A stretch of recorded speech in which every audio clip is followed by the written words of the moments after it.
Muy buenas tardes con todas y todos. Bienvenidos a este espacio de intercambio de conocimiento y de discusión sobre nuevas perspectivas tecnológicas. Mi nombre es Alicia Correa. Yo estoy conectada desde el Ecuador. Un saludo para todos y todas las que estamos acá. Brevemente quiero presentarles cuáles son las reglas del juego que vamos a manejar hoy, ¿no? Vamos a tener 10 minutos para cada ponente, 10 minutos exactos. Yo voy a estar aquí con mi cronómetro para que podamos manejar bien el tiempo. Para las preguntas y respuestas va a haber una sección al final, por lo que les pido de favor que en el chat escriban su pregunta, pero también dirigida a quién va, a quién de las ponentes va, ¿sí? Así compilamos todo y podemos manejarlo de una manera muy ordenada.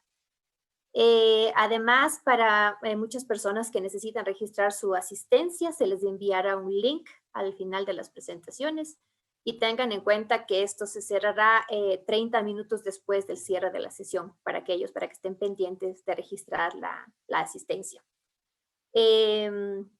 Algo más que quería decirles es que también vamos a tener unas charlas magistrales. Son 3 charlas que vamos a tener con científicas muy importantes de diferentes países. Estas charlas van a ser a las 5:15 hasta las 6 de la tarde, hora de Ecuador, y le estamos dando más detalles más adelante.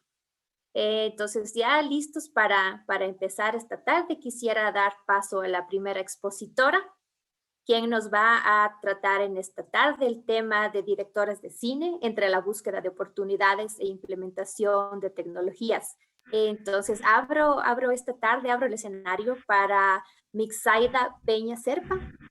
Así que Mixaida, Buenas tardes, ¿cómo están? la sala es tuya y adelante, por favor. Ok, voy a compartir primero la presentación.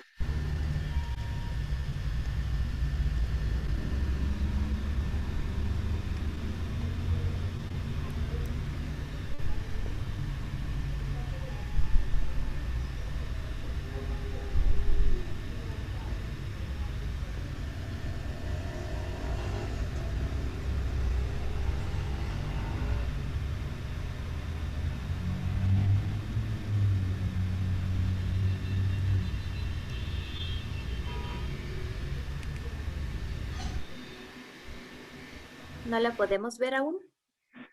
Está cargando, pero no sé qué pasa.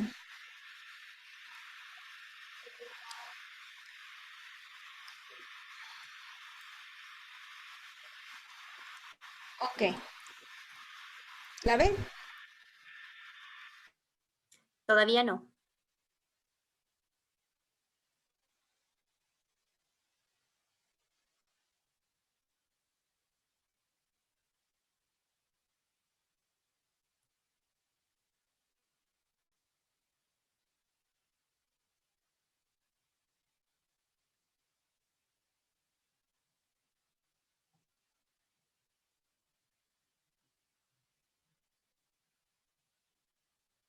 Internacional para las Migraciones, conocidas como señala que hay un aproximado de 272 millones de migrantes internacionales. Es una cifra equivalente al Mixaida, 3,5. Buenas.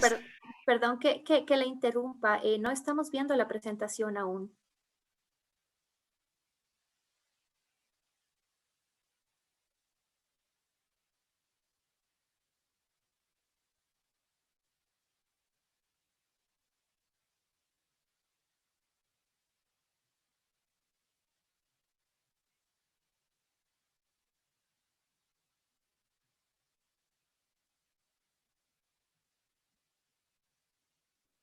Sí, creo que hay algún tipo de problema, tiene algún tipo de problema técnico. No la encuentro entre los participantes. Sí, debe ser la conexión, tal vez a internet que se le puso lenta.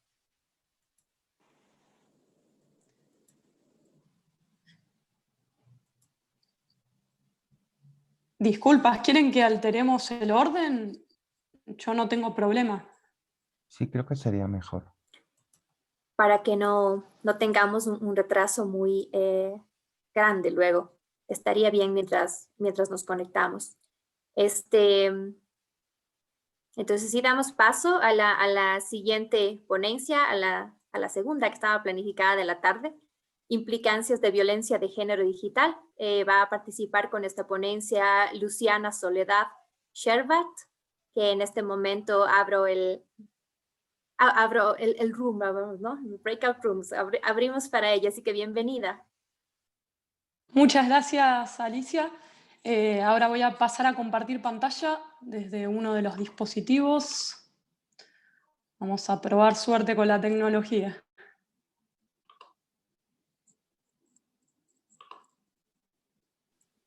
Perfecto, ahí está. Ahí, ¿bien? Perfecto. Bueno, buenas tardes, muchas gracias al comité organizador, al comité técnico, editorial y bueno, a todo el equipo que recién nos estaba ayudando. Y hoy me convoca justamente las implicancias de la violencia de género en entornos digitales.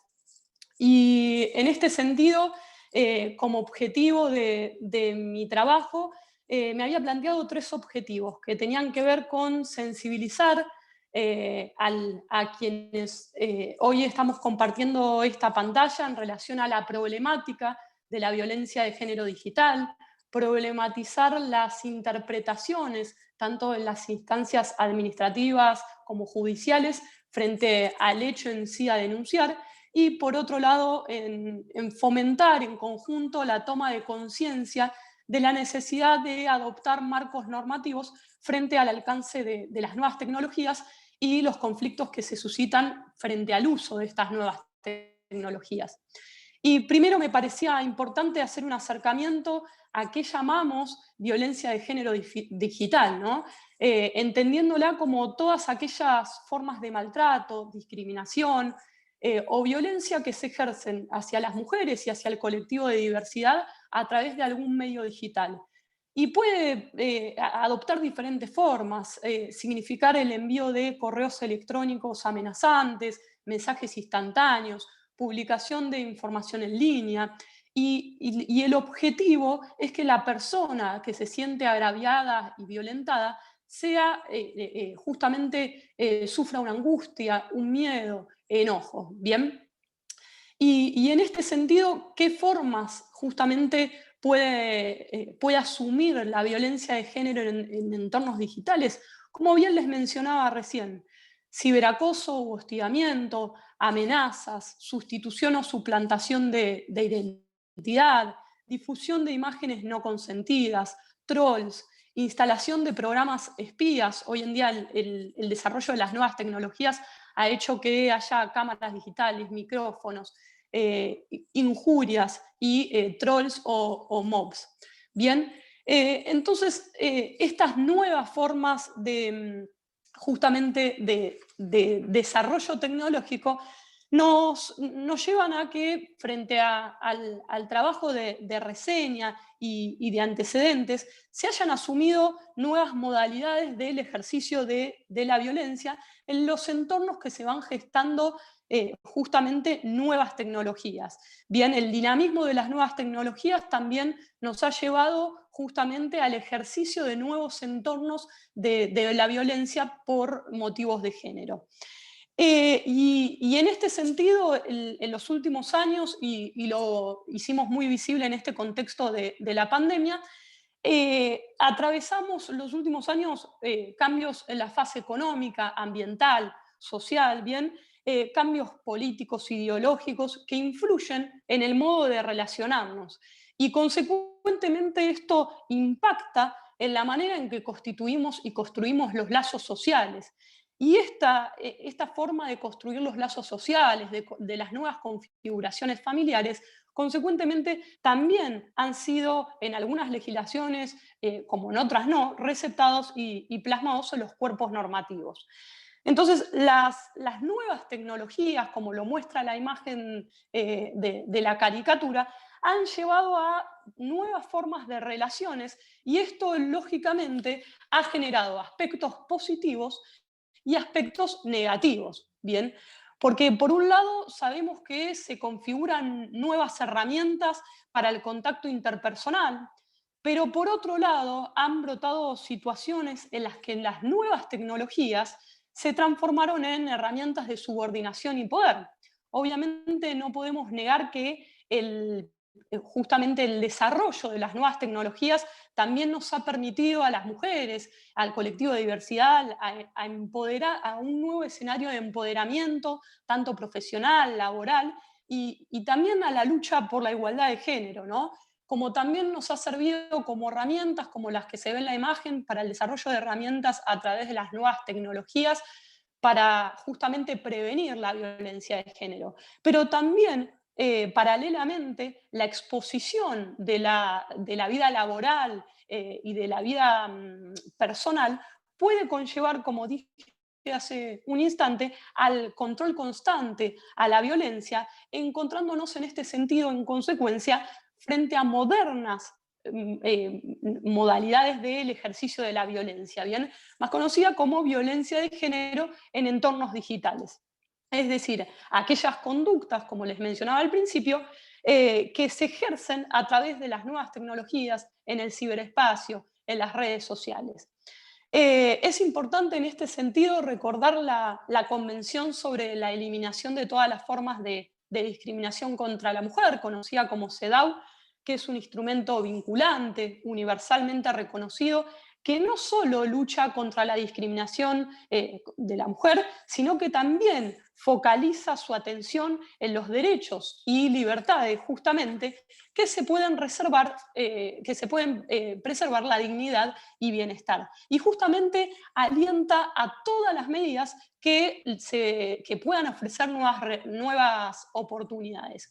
Y en este sentido me parecía importante traerles a colación la recomendación número 35 del Comité de la CEDAW. Tenemos que saber que este comité es el órgano creado en virtud del tratado, de esta convención, encargado de supervisar la aplicación de este instrumento internacional por parte de los Estados partes. Y esta recomendación prevé que la violencia por razón de género contra la mujer se produce en todos los espacios y esferas de interacción humana, ya sean públicas o privadas, entre ellos contextos de la familia, la comunidad, los espacios públicos, el lugar de trabajo, el esparcimiento, la política, el deporte, los servicios de salud y los entornos educativos, como bien dice la recomendación número 35, y en la redefinición de lo público y lo privado a través de entornos tecnológicos como las formas contemporáneas de violencia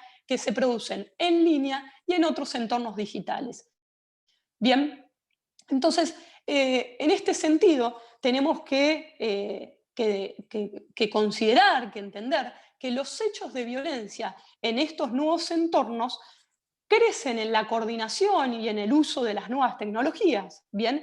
Y estas circunstancias nos llevan a que las medidas de protección previstas en muchas de las normativas deban ampliarse abarcando justamente los entornos digitales, ¿bien? Y esto con la finalidad justamente y ante la necesidad de asegurar la protección integral a las mujeres y al colectivo de diversidad. Y en este sentido yo les quería comentar de las entrevistas realizadas. Yo soy de Mar del Plata, es una ciudad en la provincia de Buenos Aires, en Argentina, y de las entrevistas realizadas en base a la normativa amparada tanto a nivel provincial como a nivel nacional, surgió que las personas entrevistadas habían sufrido violencia por razones de género sufrida en entornos digitales. En todos los casos, las mujeres contaban con medidas de protección judicial que ordenaban la restricción de acercamiento no solo a los lugares de esparcimiento y a los lugares justamente laborales o donde vivía la persona, sino también que alcanzaban los entornos digitales como Facebook, Twitter, Instagram, WhatsApp. Bien, lo mencionaba la resolución, pero la devolución frente a estas entrevistas se dio como denominador común que en todos los casos había una falta de control de eficacia de las medidas y frente al incumplimiento justamente de esta restricción de acercamiento por parte de la persona agresora a través de amenazas por redes sociales o suplantación de identidad, esos incumplimientos habían sido denunciados ante la justicia y justamente esas causas de incumplimiento habían sido archivadas, en muchos casos porque la Fiscalía no había encontrado mérito a considerar la violencia de género sufrida en entornos digitales. En otros casos porque, por Te queda un ejemplo... minuto. Perfecto, gracias. Entonces, pudimos ver justamente, como relevando estos casos, que también los operadores y operadoras, tanto de la justicia como administrativos al momento de tomar la denuncia, negaban en gran parte la violencia de género en entornos digitales. Entonces, podemos, como conclusión de estos casos, observar que hay falta de marcos legales adecuados, falta de interpretaciones que den respuesta a las víctimas de violencia y ausencia de capacitación en este sentido o falta de empatía por parte de los y las operadoras. El enfoque que tenemos que trabajar en este sentido es un enfoque integral, transversal, interseccional, y esto es posible llevarlos a cabo, a mi criterio, a través de equipos multidisciplinarios. Trabajando en estrategias, en buenas prácticas, como les decía, para encontrar respuestas inmediatas, efectivas, teniendo en consideración justamente la magnitud de la cantidad de sistemas con los que se puede encontrar justamente la violencia de género en estos nuevos entornos. Entonces, los invito y las invito a unar esfuerzos una vez más para erradicar todas las formas de violencia y que reflexionemos en que la pandemia nos llevó a reinventarnos, a adaptarnos al contexto como lo hicimos con este congreso, que hoy nos encuentra la virtualidad, y a enfrentar la vida ante lo inesperado, asumiendo el compromiso de seguir adelante, y por ello les propongo que juntos y juntas trabajemos en hacia un mundo libre de violencia, pacífico, equitativo y sostenible. Muchas gracias. Gracias. Gracias, Luciana, para las preguntas seguro de este tema tan importante en este mundo digital en el que nos hemos movido este año anterior y continuaremos. Muy importante tu tema y los invito a poner sus preguntas para Luciana en el chat y obviamente dirigidas que son para ellas. Continuamos con nuestro siguiente expositor. Sí, una pequeña acotación, Mixtaida ya ha ingresado otra vez y ya tiene permisos, eso por un lado. Y otra, quiero trasladar una pregunta, más que nada porque es general y respecto al desarrollo de la sesión. Preguntan que si hay un orden en la ponencia, independiente de algún cambio por problemas técnicos, y otra persona se suma a esa duda porque tuvo problemas para ingresar y recién pude y veo que no va en orden como está en la web. Entonces, no sé si esas dudas se podrían resolver. Podemos hacer una lectura del orden en el que está en la agenda principal. Tuvimos primero directoras de cine entre la búsqueda de oportunidades e implementación de tecnologías. Ahora vamos a hacer nada más el cambio por el problema técnico. La segunda, implicancias de la violencia de género digital, que Luciana ya nos lo ha presentado. La tercera es quién muestra qué y cómo, recursos de subjetividad digital de las jóvenes, que presenta Carla Barrio. La cuarta es el uso del análisis de similitud como recurso para las intervenciones con mujeres en situación de violencia. Esta va a ser en portugués y Carla da Silva la va a presentar. La número 5, rompiendo mitos de género sobre las mujeres de media edad y las tecnologías digitales, que Lourdes Bueno le estará presentando. La sexta presentación de la tarde son los algoritmos de género, una imagen sobre la inserción de las científicas de Inglaterra, de las científicas de ingeniería de sistemas en los institutos de investigación de la UNICEN, que presenta Alien Carbajo. La séptima, del ciberfeminismo y el tecnofeminismo a una ontología tecnológica feminista, que presenta Emma Baizabal. Y la última presentación de la tarde es la utilización de recursos cinematográficos como metodología de estudio, el protagonismo de la mujer en la película Bacurau. También va a ser en portugués y la presenta Fabiana Cristina Zacarías. Es el orden que vamos a trabajar en la sesión. Hay otra consulta que yo creo que merece la pena responder porque hay gente que se está sumando, pero que tampoco, a lo mejor hay que recordarlo de vez en cuando, es acerca del registro de la asistencia. Claro que sí. Los invitamos a que muchas personas van a registrarse para obtener un certificado. En cuanto a la asistencia, se va a enviar un link. El equipo técnico va a enviar un formulario que ustedes lo van a tener que llenar. Este formulario se dará al final de las ponencias y va a cerrarse 30 minutos después del cierre de la sesión. Así que deben estar atentos para registrar y llenar este formulario para aquellos que deseen recibir el certificado. Con esta breve descripción de las ponencias y recordándoles sobre la asistencia, creo que podemos seguir. Esperemos que no tenemos nuevamente problemas técnicos y fue el motivo de este cambio en el orden. Así que doy paso nuevamente a Mixaida Peña Serpa. No vuelve a haber problemas técnicos. Otra vez salió y ahora mismo está ingresando y se queda ahí atascado. Entonces, capaz de sigamos seguir con la con siguiente. Carla. Exacto, sí. Y vemos cómo solucionamos lo de Mixaida. Doy paso, por lo tanto, a Carla Barrio Romero, quien nos va a hablar sobre quién muestra qué y cómo. Recursos de subjetividad digital de las jóvenes. Bienvenida, Carla. La sala está abierta para ti. Hola, buenas tardes. Perdonad por la luz, pero es que aquí ya se está haciendo de noche, que os hablo desde Madrid, desde España. Y bueno, os queríamos presentar un tema un poquito diferente de lo que seguramente se hable a lo largo de esta mesa, ¿vale? ¿Por qué? Porque estábamos haciendo una investigación en la que nos interesa ver cómo las plataformas, ¿no? Cómo todas estas plataformas de la atención, todo esto que conocemos como medios sociales, ha modificado los recursos de subjetividad, es decir, cómo estas estructuras cada vez hacen más complejo poder identificar quién muestra qué, cuándo y cómo. ¿Me escucháis bien? Vale, sí, perdonad, perfecto. Que se me había conectado algo. Bien, entonces, bueno, como veis aquí, esta investigación la hemos hecho a través de un estudio de caso, que sería un fenómeno que aquí en España, la verdad que está ahora mismo bastante en auge, que es el estilo de las jóvenes traperas, ¿vale? Ahora veremos algunas fotos para presentarlas, porque bueno, no sé si estarán en el mismo punto en todos los países que aquí nos reunimos. Y bueno, en este caso, esta ponencia parte de la idea de que las plataformas las vamos a entender en todo momento como unas instituciones digitales, cuyos efectos socializadores pueden situarse a la altura de la familia o de la escuela, ¿no? Sobre todo teniendo en cuenta el nivel de imbricación que tenemos y el nivel de uso. Estos espacios que los vamos a entender siempre como híbridos, es decir, como un fenómeno que no solamente tiene efectos en el plano virtual, sino que también se conecta con las realidades offline y online, ¿no? Que no podemos entenderlo como dos entornos encorsetados que no se conectan.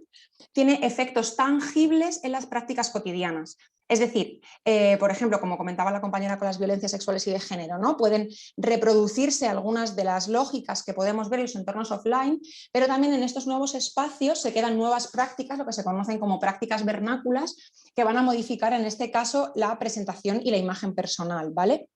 Entonces, ¿qué es lo que estamos viendo con esta investigación? Cómo esa presentación, perdona por repetirme, no puede entenderse solamente en el ámbito físico, ¿no? No podemos hacer referencia únicamente a la ropa y al maquillaje, ¿no? Sino que lo que nos interesaba aquí era ver cómo las lógicas de diseño de estos espacios, por ejemplo, las estéticas digitales, ¿no? Esos filtros, los stories de las diferentes plataformas, sobre todo si hablamos del caso de Instagram, que es en el que hemos puesto el foco, la instantaneidad, la exposición, ¿no? O simplemente esa posibilidad de tener varios perfiles, impacta a las nociones contemporáneas de feminidad. Tenéis que tener en cuenta que lo que aquí os venimos a contar es una parte más exploratoria, ¿vale? Luego habría que hacer un foco en diferentes modelos y en diferentes tipos de mujeres, pero bueno, hemos hecho una primera aproximación a este tema.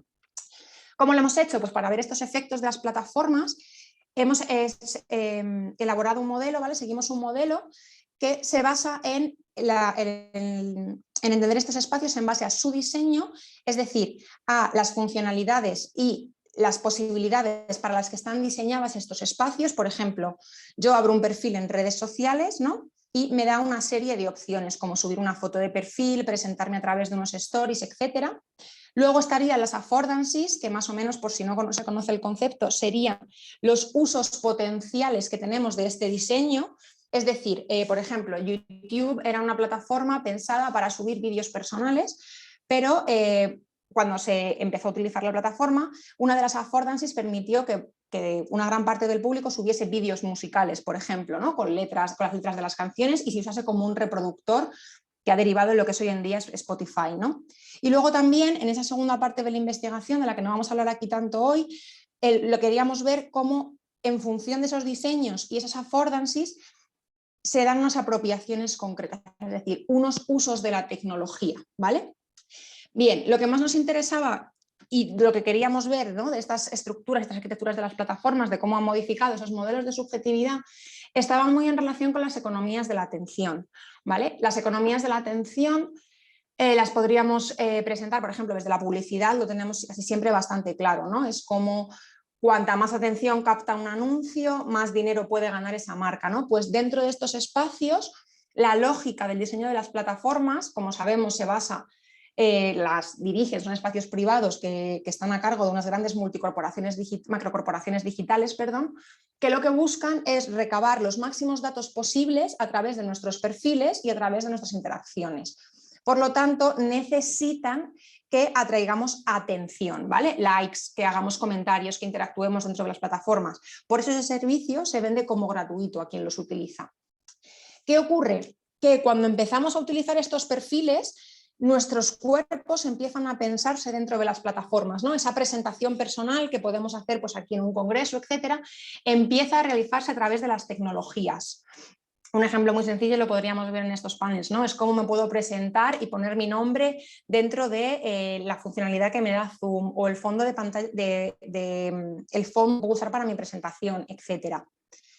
Va a modificar cómo nos entendemos. ¿Qué ocurre? Que en ese sentido, cuando empezamos a participar y a formar parte de estos espacios digitales, necesitamos captar atención para poder obtener éxito social, ¿vale? Pero una vez que entramos en estos perfiles, tenemos una serie de funcionalidades estandarizadas. Todo el mundo se presenta a través de una foto de perfil, utiliza una bio o tiene ciertas funcionalidades que es lo que le permite presentarse. Entonces, ahí es donde se empieza ese cambio, ¿no? Y es donde hemos detectado que empieza ese cambio en la subjetividad y ese cambio en cómo nos pensamos, por cómo empezamos a captar atención a través del culto al estilo y la imagen, ¿vale? También hay que tener en cuenta que estas plataformas han incrementado muchísimo el nivel de alfabetización digital. Y sobre todo nos interesaba mucho ver cómo eso afectaba a cómo nos pensamos y a cómo nos presentamos, ¿vale? Sobre todo esa transformación en las imágenes, los cuerpos y lo que es la presentación cotidiana.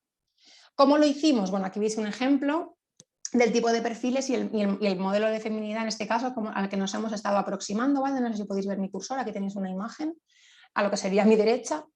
Hemos hecho una etnografía de carácter estructural, porque en este caso lo que nos interesaba era aproximarnos a las prácticas, es decir, por ejemplo, no, al tipo de imágenes que estas jóvenes muestran en Internet, ¿no? Porque nos permite adentrarnos a cómo se presentan, pero también qué funcionalidades utilizan, por ejemplo, qué tipo de filtros, qué tipo de imágenes, cómo posan para esas imágenes, ¿no? ¿Son vídeos largos? ¿Son cortos? ¿Cuánto fragmentan su imagen, ¿no? y con quiénes suben imágenes en Internet? Y bueno, para que tengáis un poquito una idea más amplia del estudio que hicimos, analizamos 200 perfiles y más de 2000 imágenes, ¿vale?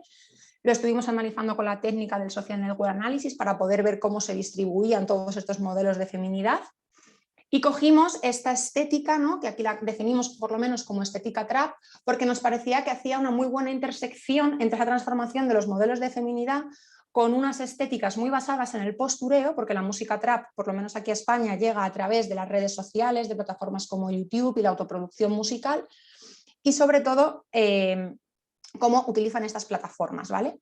Y la idea fue, lo que pudimos hacer a través de este análisis fue identificar 5 tipos ideales de jóvenes traperas, ¿vale? Lo que nos permitía era ver en cierta medida cómo se piensa cada grupo, ¿no? Qué matices son los que empiezan a dar forma a estas transformaciones de los modelos de feminidad para centrar las pistas.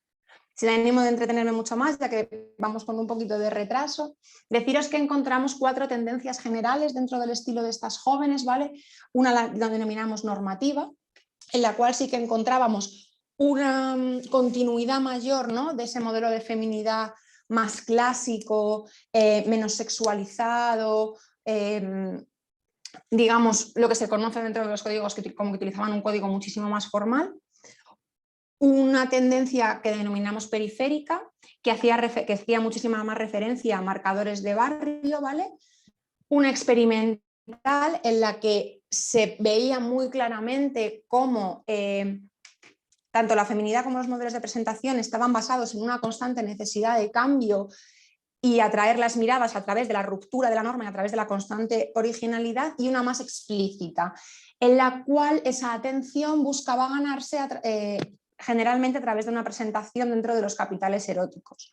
Entonces, bueno, dentro de este marco lo que pudimos ver era como la fragmentación y la innovación de estos espacios digitales lo que estaban haciendo era obligar en este sentido a estas jóvenes, ¿no?, para poder captar atención, a presentarse a través de muchísimos matices, ¿no?, a tener una imagen muchísimo más compleja y cargada de elementos. Por ejemplo, en este estilo pudimos encontrar la importancia que se daba al maquillaje, a las uñas de gel, a los peinados, a ciertos complementos, ¿no?, y sobre todo a ese yo estático, pero también cambiante, que pudiese seguir el ritmo de las plataformas, ¿no?, que necesita todo el rato innovar para captar atención. Nos parecía también muy importante cómo estas estéticas digitales lo que han hecho ha sido aumentar esta feminidad y convertirla mucho en un modelo casi de hiperfeminidad por la realidad aumentada, en el que la belleza y ciertos rasgos se aumentan siempre por los filtros, ¿no?, esa deseabilidad y esos modelos de deseabilidad corporal se aumentan. Y sobre todo se juntan mucho también con la antinaturalidad, ¿vale?, que en ese sentido entran muchísimo, y tenemos que ver cómo esas estéticas digitales pasan a formar parte ahora de la definición de la feminidad. También Carla, veía... estamos sobre el tiempo ya. Vale, pues entonces nada, no os preocupéis. Luego si tenéis alguna duda podemos ver un poquito más algún tema, ¿vale? Muchas gracias. Muchísimas gracias. Sí, seguro tendremos el tiempo al final para una discusión más profunda. Gracias, un tema súper interesante. Gracias. Doy paso ahora a la ponencia de Carla da Silva. El título originalmente estaba en portugués, pero mi portugués no es muy bueno, así que lo he traducido y ella se los dirá en portugués. Bueno, el tema es el uso de análisis de similitud como recurso para las intervenciones con mujeres en situación de violencia. Espero, Carla, que lo haya traducido correctamente, y doy paso, por favor, a que compartas tu presentación y dices. Alicia, quem vai para apresentar é o Renan, que está com a tela bloqueada. Iván, ¿nos puedes ayudar con esa parte técnica, por favor? Bloqueado. No. ¿Seguro que no puede compartir pantalla? É ele que vai apresentar, Ivan. A ver.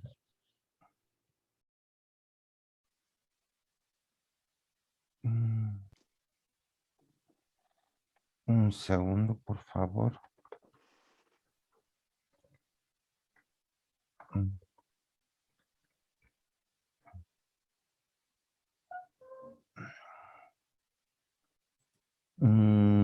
A ver, un minuto, porque me parece extraño, porque sí tiene los permisos necesarios para hacerlo, pero... A ver, voy a volver. Inténtelo ahora de nuevo.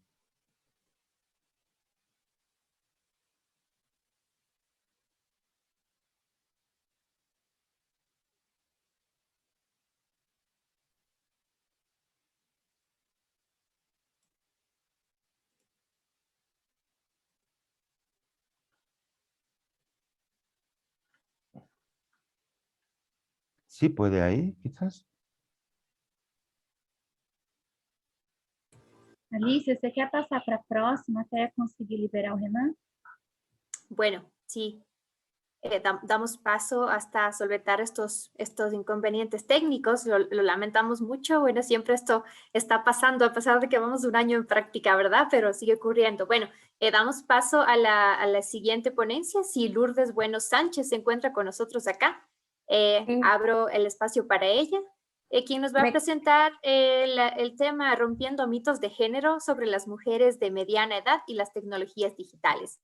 Gracias por esto y bienvenida, Lourdes Bueno Sánchez. Hola, comparto pantalla, ¿vale? ¿Me escucháis? Sí, perfecto.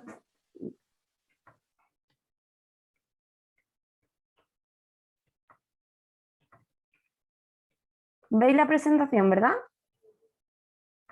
Sí, sí, la vemos. Bueno, pues yo soy Lourdes Bueno y vengo a presentaros la investigación realizada junto con la doctora Rocío Jiménez Cortés, titulada Rompiendo mitos de género, sobre las mujeres de mediana edad y las tecnologías digitales.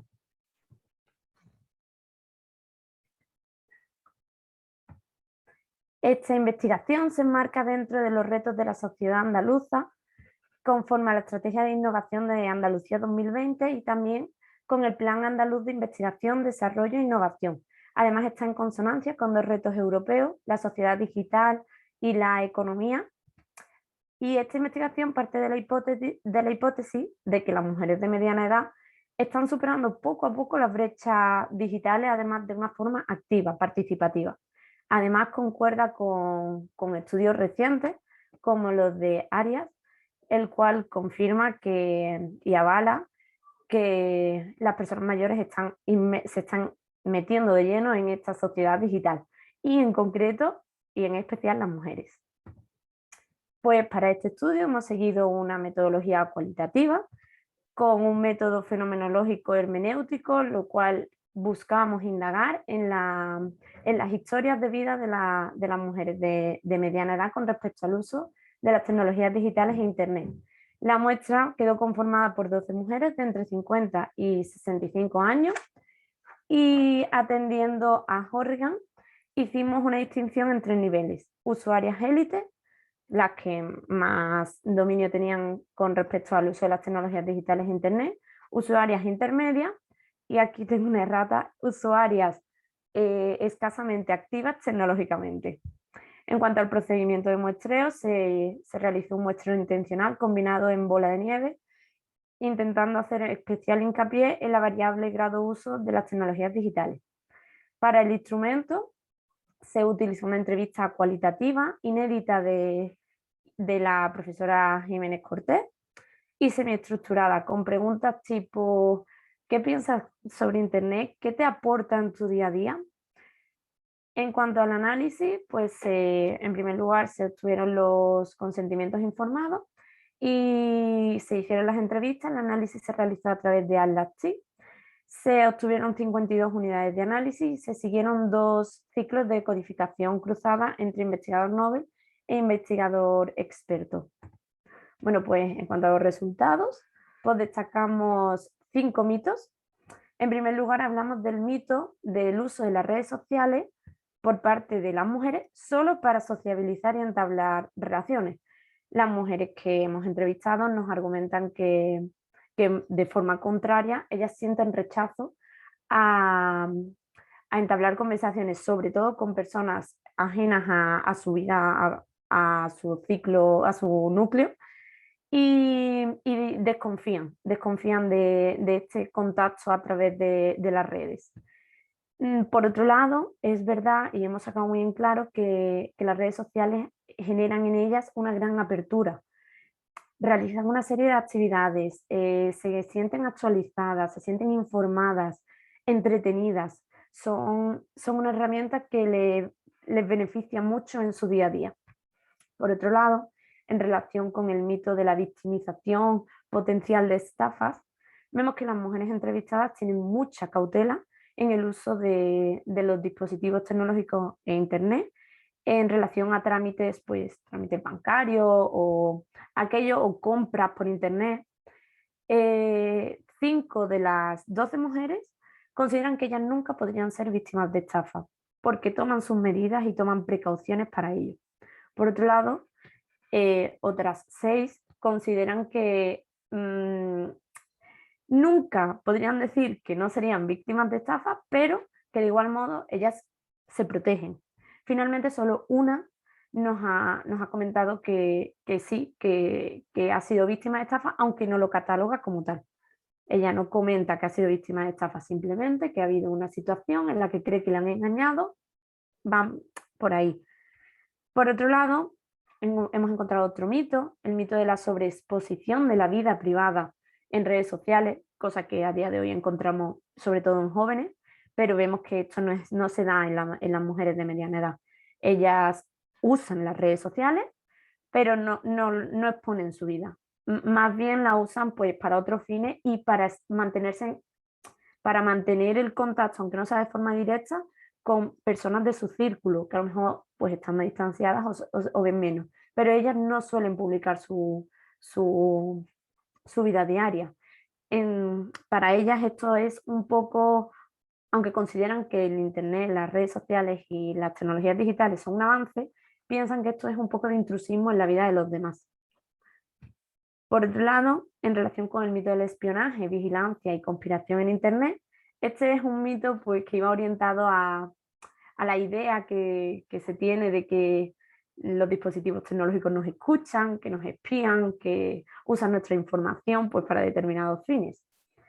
Solo 2 de las 12 mujeres consideran que están completamente seguras en el uso de los dispositivos, y el resto coincide en que sí, en que son escuchadas o se usa su información pues, con determinados fines, publicidad, fines ideológicos, etc.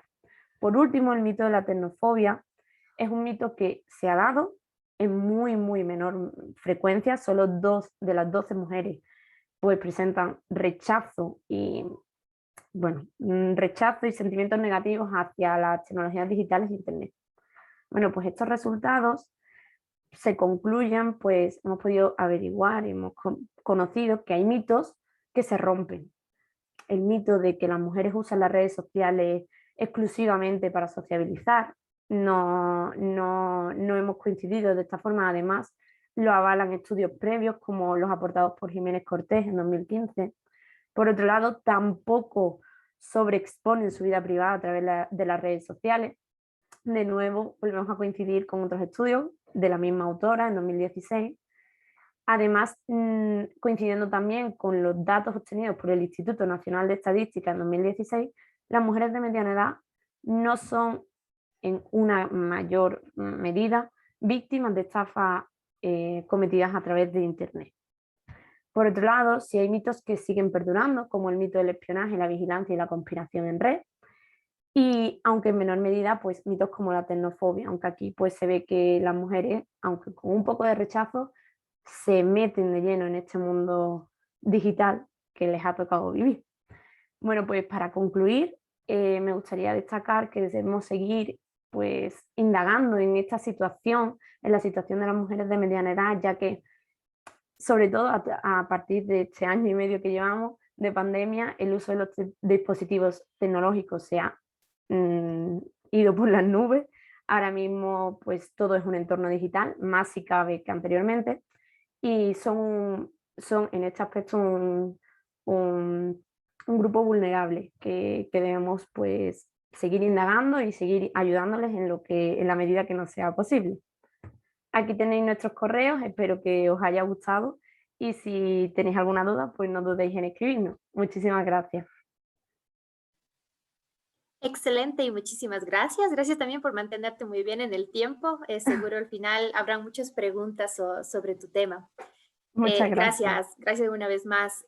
Quiero anunciar nuevamente el tema anterior, el tema en la cuarta ponencia, que es el uso de análisis de similitud como recursos para la intervención con mujeres en situación de violencia. Originalmente la teníamos como que Carla da Silva lo iba a presentar, pero hay un cambio y Renan Baratelli nos acompaña como ponente para esta presentación. Así que Renan, bienvenido y abro la sala para ti.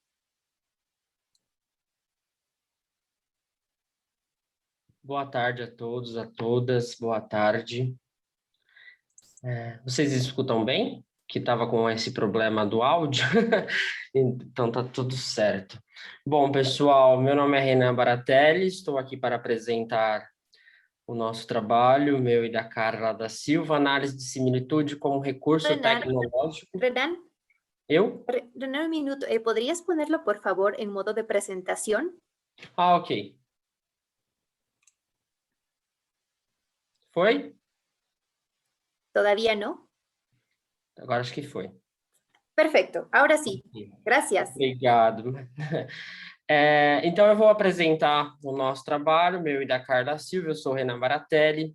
Nós falamos do Brasil, cidade de Campinas e Valinhos, província do estado de São Paulo. Nosso tema é análise de similitude como recurso tecnológico para intervenções com mulheres em situação de violência, uma realidade dada no município de Campinas. Para as pessoas com deficiência visual, eu estou de camiseta rosa, eu sou latino-americano, minha tom de pele é clara, meu cabelo é preto, estou de barba. E a Carla está com uma camiseta preta, ela tem um cabelo até o ombro, tem óculos e também pele clara. A proposta desse artigo e dessa pesquisa, ela nasce de um trabalho anterior ao contexto pandêmico que vivenciamos atualmente, em uma organização da sociedade civil, aqui no Brasil a gente chama de OSC, chamada SOS Ação Mulher e Família, o qual prestava serviços para atendimento de mulheres vítimas de violência doméstica. Essa pesquisa ela ocorreu de uma forma a atender e elaborar uma alternativa de análise daquilo que estava sendo executado, trabalhado e estudado através de um programa chamado Iramutec, e todo o percurso metodológico e científico utilizado ocorreu, como eu disse anteriormente, antes desse cenário pandêmico, né, em meados de 2019. É interessante a gente trazer um recorte nessa explanação, porque não sei se todos sabem, mas o Brasil vive uma crise sanitária muito maior do que em outros estados e em outros polos, devido a uma má gestão pública federal, estadual e municipal, e também a um processo de deslegitimação dos processos científicos. Então, hoje, esse cenário se agrava e a gente acredita que esse trabalho e essas análises e esse instrumento pode auxiliar, inclusive, em trabalhos de outros lugares, em outras categorias e outras formas. Do ponto de vista da metodologia, nós utilizamos aí um grupo de mulheres que superaram a situação de violação de direitos e de violência, em que elas estavam, então, percorrendo um outro caminho que não era aquele das expressões das facetas da questão social, né? Esse programa, através da análise de similitude, ele tende a contribuir ou construir um gráfico a partir dos discursos dos entrevistados, ou seja, ele direciona através dos relatos e através da escuta alguns caminhos possíveis para esse trabalho acontecer. Aqui a gente, não sei se vai dar para ver por conta do compartilhamento, mas eu vou citar algumas palavras que foram coletadas através desse grupo de 5 mulheres, que tiveram mais destaque. Então, a palavra em português, peço desculpas a todas as pessoas que falam espanhol, mas ir, ter, ser, saber, estar, fazer, conseguir, tiveram muitos destaques nesses relatos, nesse trabalho com essas mulheres, após esses vínculos fortalecidos ou superação de violações de direito. Vocês percebem nesse desenho que ele vai construindo determinados caminhos e construções de narrativas, estas que podem contribuir para uma construção de história e também uma construção do caminho que este usuário ou essa pessoa atendida quer chegar a partir de um desejo socialmente construído e também a partir das suas próprias vivências do seu cotidiano. Observamos, através dessas falas, de uma maneira geral, que elas traziam muito num campo subjetivo e simbólico, um direcionamento para situações da própria violação que tange aí o caminho da superação. Então, a falar e querer, no português, nós entendemos e interpretamos como aspectos de denúncia, como aspectos de interação. Então, tudo isso que foi coletado de uma perspectiva através desse aplicativo, foi possível a gente desenhar e ilustrar de uma melhor forma possível alguns caminhos com elas para esse para essa superação. A gente observa também, a partir disso, que a violência contra a mulher, como um fenômeno estrutural, ele envolve várias relações, tanto sociais quanto afetivas, subjetivas, culturais, socioambientais, que também precisam ser consideradas nessa análise. Também devemos pontuar aqui que o Brasil, assim como a maioria dos países da América Latina, foi construído a partir de muita violência, sangue, ataque às populações originárias, ataque às populações negras, o processo escravocrata aqui muito intensificado, extermínio de populações latinas e de outros segmentos e outras regiões, é um dado muito importante para que a gente também considere nesse processo de análise, né? É claro que em pouco tempo eu não vou conseguir exemplificar outras facetas e outros recortes desse estudo. Entretanto, é possível que a gente considere todos esses recortes, falando de Brasil, quando a gente quer construir esse desenho e essa ilustração desses relatos, como a gente apresentou na lâmina anterior. O software, então, que é o Iramutac, ele nos convida, de certa forma, a navegar para alguns caminhos velados desse processo de violência, né? E a partir dele a gente consegue adquirir algumas palavras-chave, eu vou dizer dessa forma, para nos direcionar nesses aspectos de trabalho.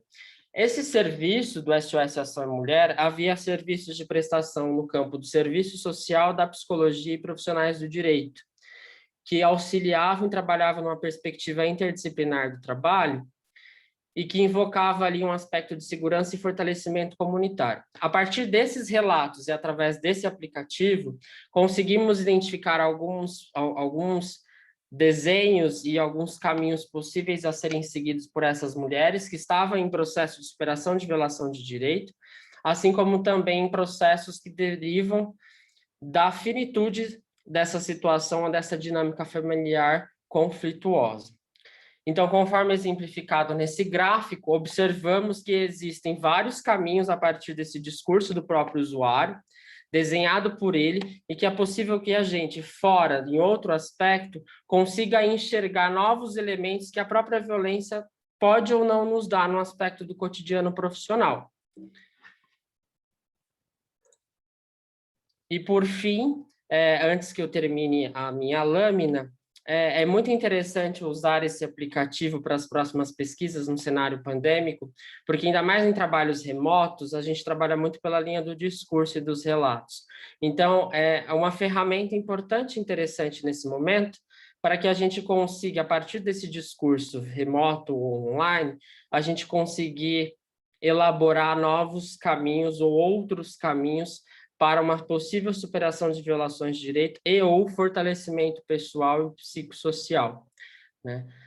Eu deixo aqui os nossos contatos, a professora Carla da Silva, doutora em Serviço Social pela Pontifícia Universidade Católica de São Paulo, hoje também docente do curso de Serviço Social da PUC Campinas, Brasil, e eu mestrando do curso de Serviço Social da Pontifícia Universidade Católica de São Paulo.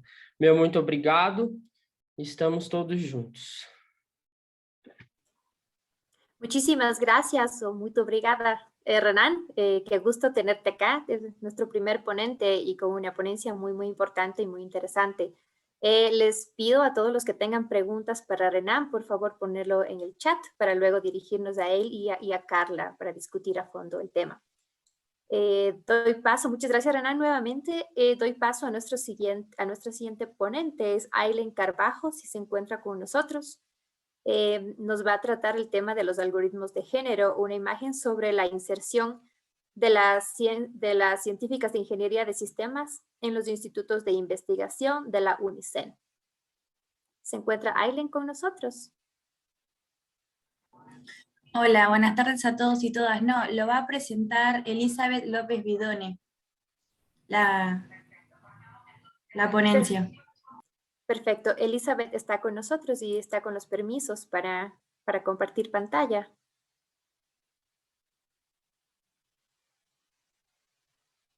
Se los acabo de dar, los permisos. Ah, bien, porque traté de compartir pantalla y no podía. Perfecto. Bienvenida, Elizabeth. Bien, gracias.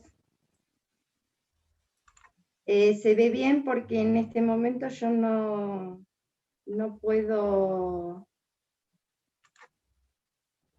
No, todavía no se puede ver su presentación.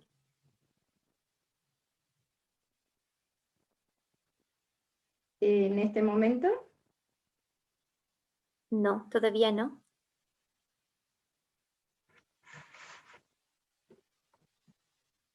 Nos preguntan sobre el link de registro. Se pasará en unos minutos para que puedan registrar su asistencia. En unos minutos estará el link y estará abierto hasta 30 minutos luego del final de la sesión.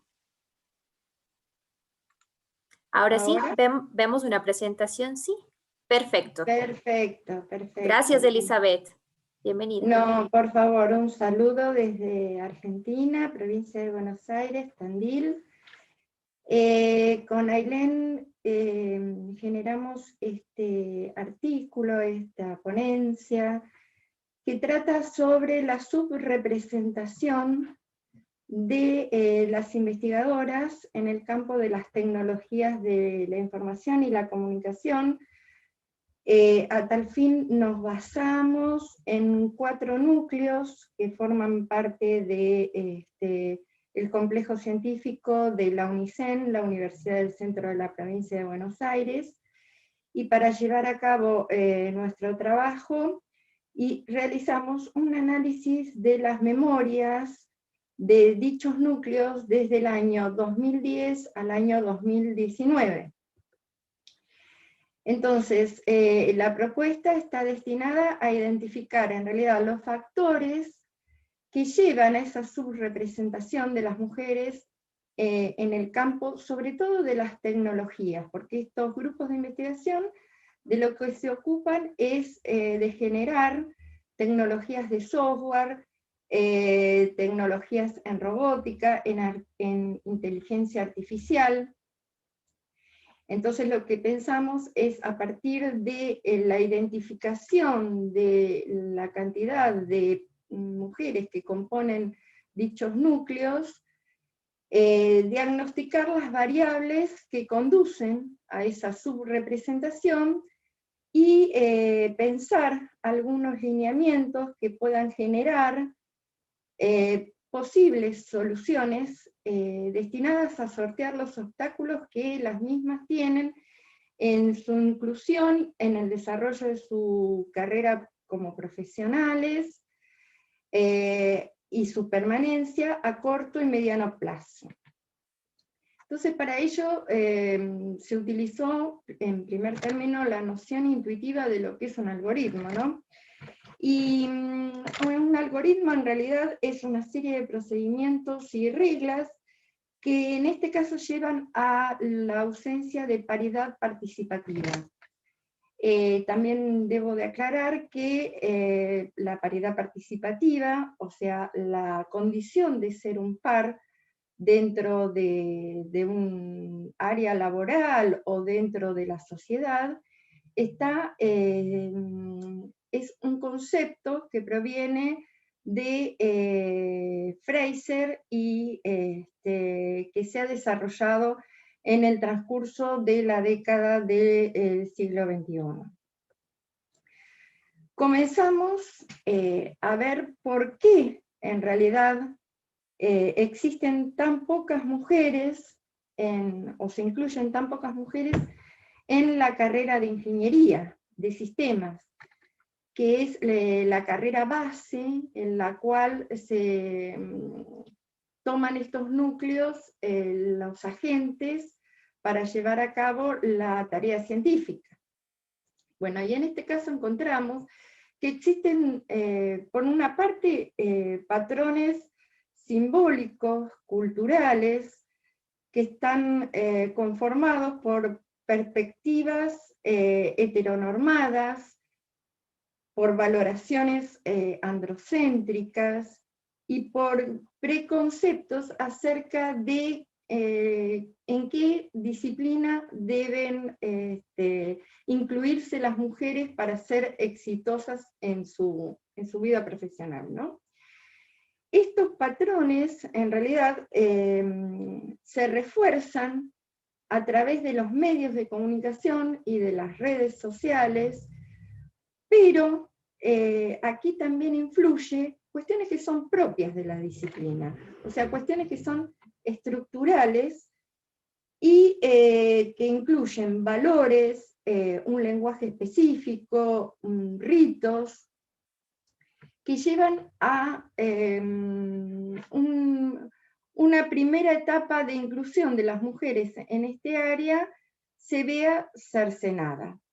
Acá vemos que la relación entre mujeres y hombres en el egreso de la carrera de ingeniería es muy dispar, o sea, y teniendo en cuenta las cifras a escala iberoamericana y a escala nacional, podemos decir que este campo está compuesto por un 67% de hombres y un 33% de mujeres, ¿no?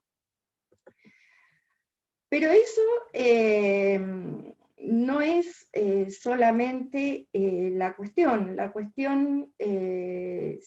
ya de hecho se impone en el transcurso de la carrera académica o en el transcurso de su carrera como científica.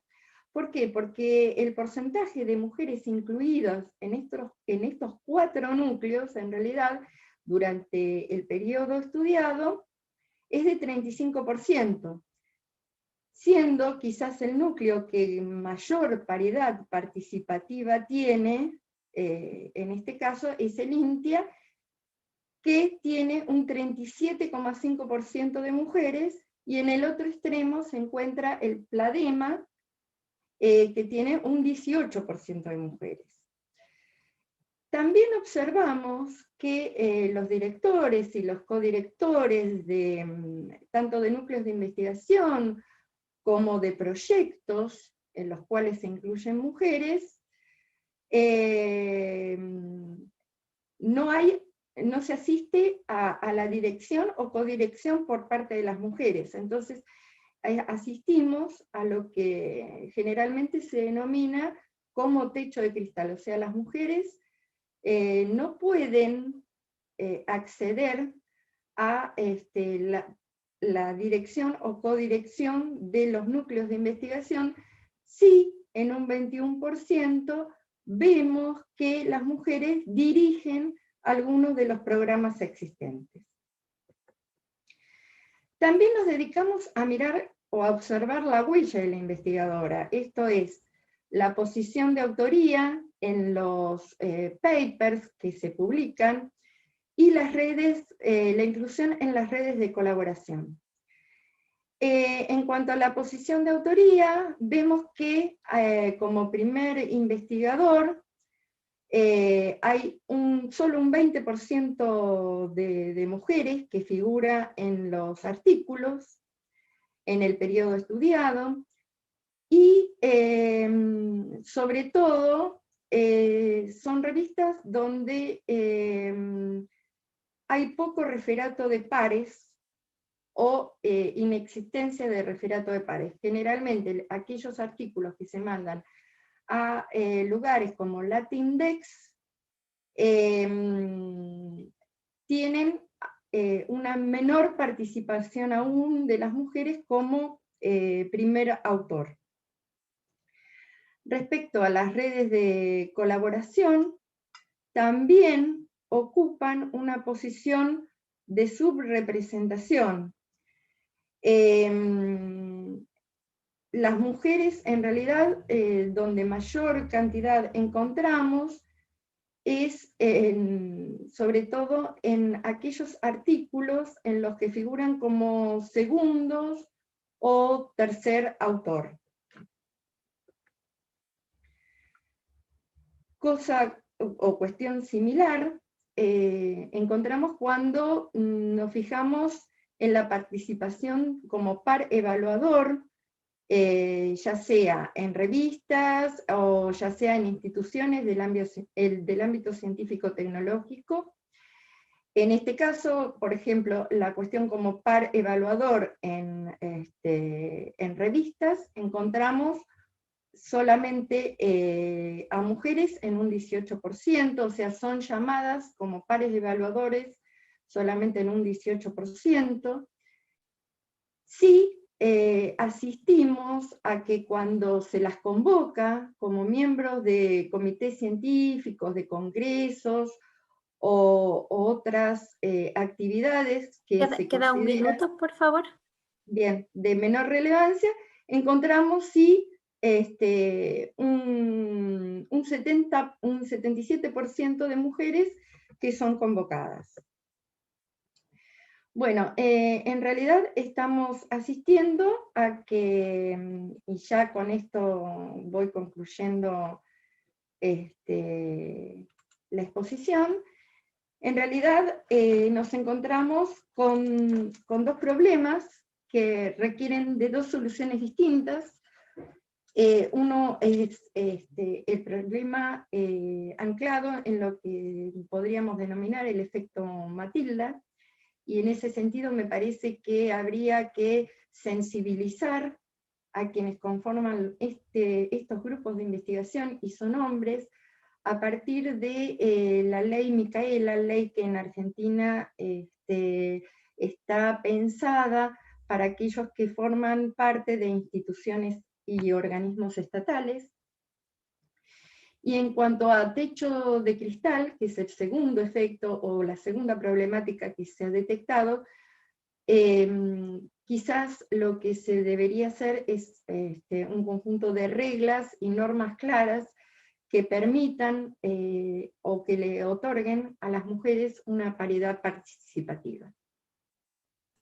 Muchísimas gracias, Elizabeth. Muy, muy interesante el tema, y en el chat vemos que realmente hay comentarios que dicen, bueno, que desigualdad que existe y que es muy interesante y muy importante el dato que has presentado en esta tarde. Gracias. Invito a las preguntas que estén para Elizabeth, por favor, a ponerlas en el chat para la discusión final.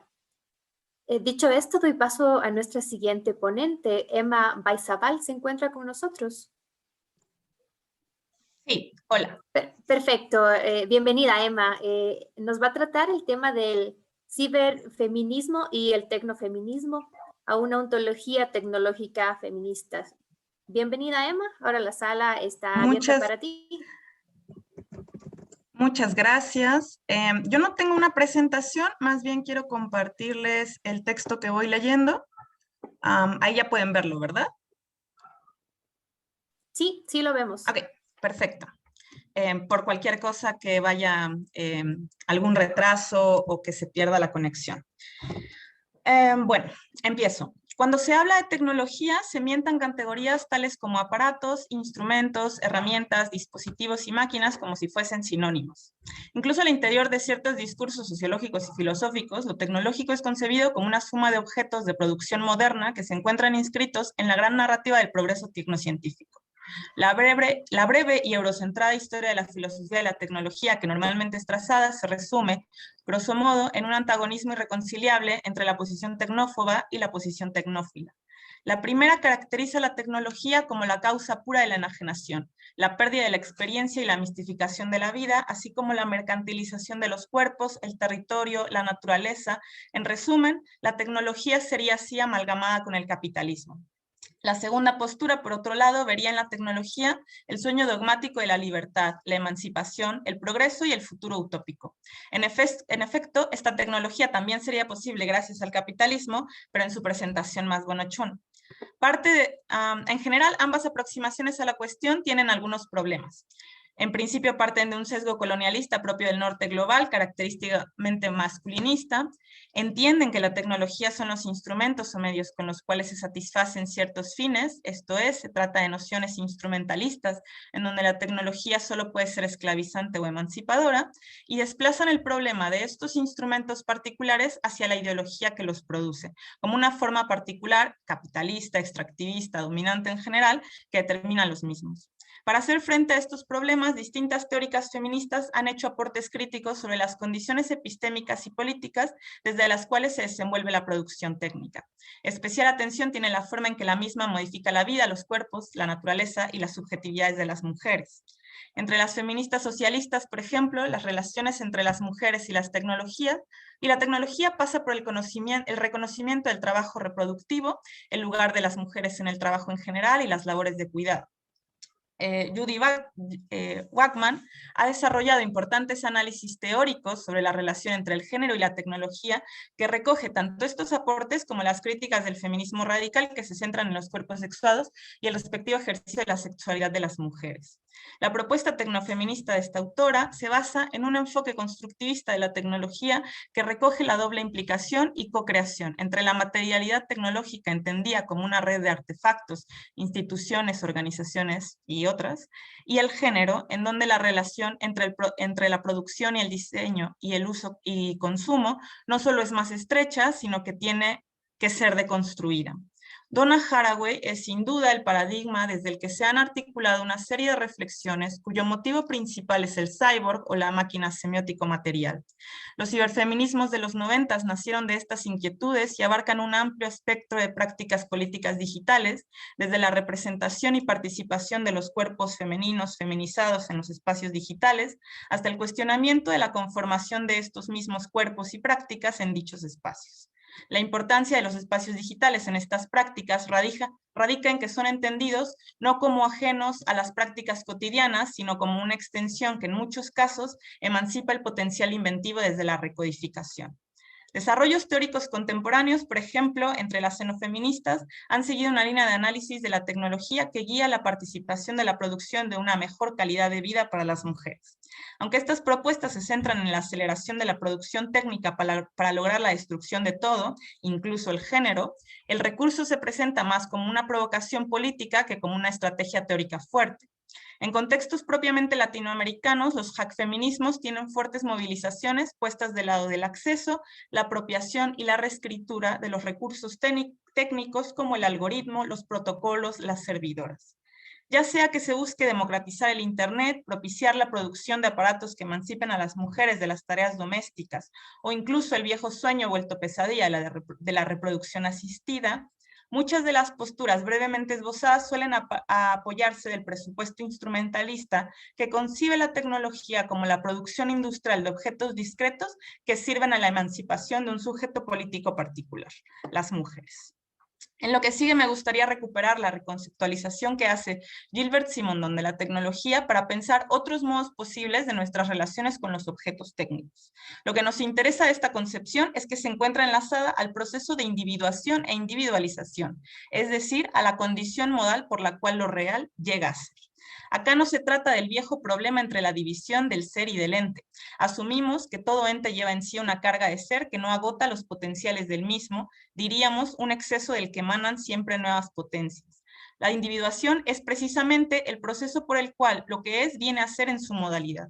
Cuando Simondon se pregunta por los modos particulares en los cuales lo técnico se realiza, la respuesta es por un proceso de tecnicidad que en general es un proceso de concretización de los objetos técnicos. La cuestión de la tecnicidad es lo que resulta de la pregunta por lo técnico mismo. Ahí en donde Heidegger pensaba que la esencia de la técnica no era nada técnico, es decir, en donde la esencia de la técnica moderna tenía que ser buscada en el modo en que la tecné era la condición modal del ser en su desenvolvimiento hacia lo humano, Simondon da una vuelta de tuerca. La esencia de la técnica es propiamente técnica, radica en el modo de proceder del desenvolvimiento de lo real técnico, acá los objetos técnicos. Lo que parece un ingenierismo que pasa por procesos de producción de herramientas, máquinas y ensamblajes, es de hecho una reconceptualización filosófica sobre el problema de lo técnico. Se pasa de hablar de objetos técnicos, no como objetos particulares extendidos hasta las instituciones y organizaciones, sino desde la compleja red de relaciones operatorias y funcionales que producen individuos y ensamblajes. El objeto técnico conjunto de esquemas de funcionamiento y estructuras no es el resultado de una voluntad de diseño. Se trata de un proceso que está en constante cambio, en proceso de concretización, en el cual el humano participa como gesto cristalizado.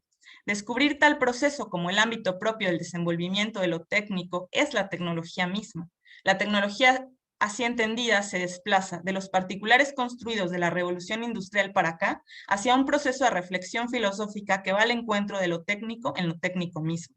Esta aproximación teórica no se alimenta de la utopía aceleracionista que hunde sus raíces en la aspiración tecnócrata, tampoco es la imagen del cyborg que en su desfasaje más contemporáneo se encuentra hasta en la parafernalia transhumanista.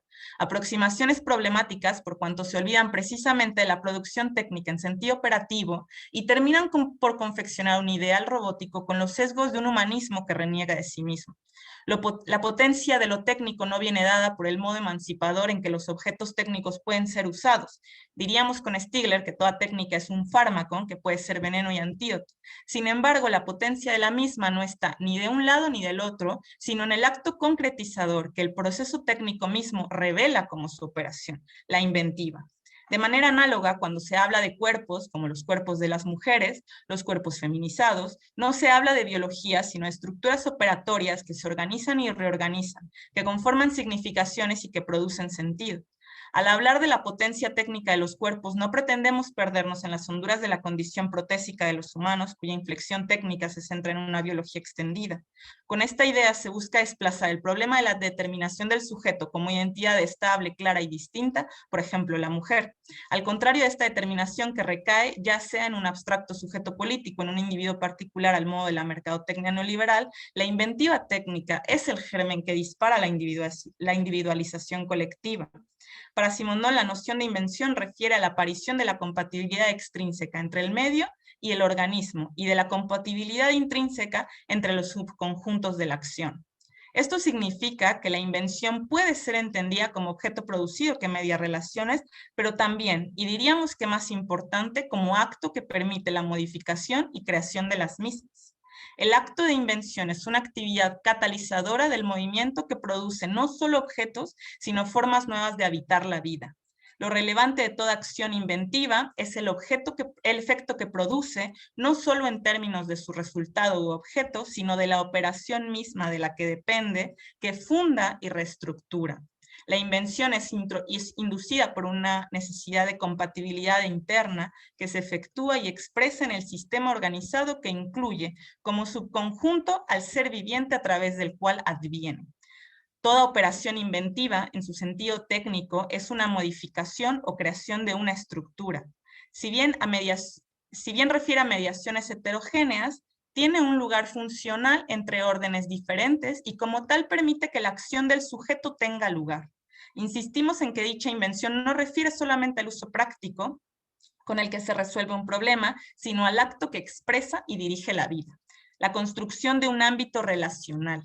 En ese sentido, más que una actividad espontánea, se trata de un dinamismo creativo que se genera en la interacción dirigida de cuerpos a la resolución de un conflicto o una tensión, lo que hemos referido como la operación.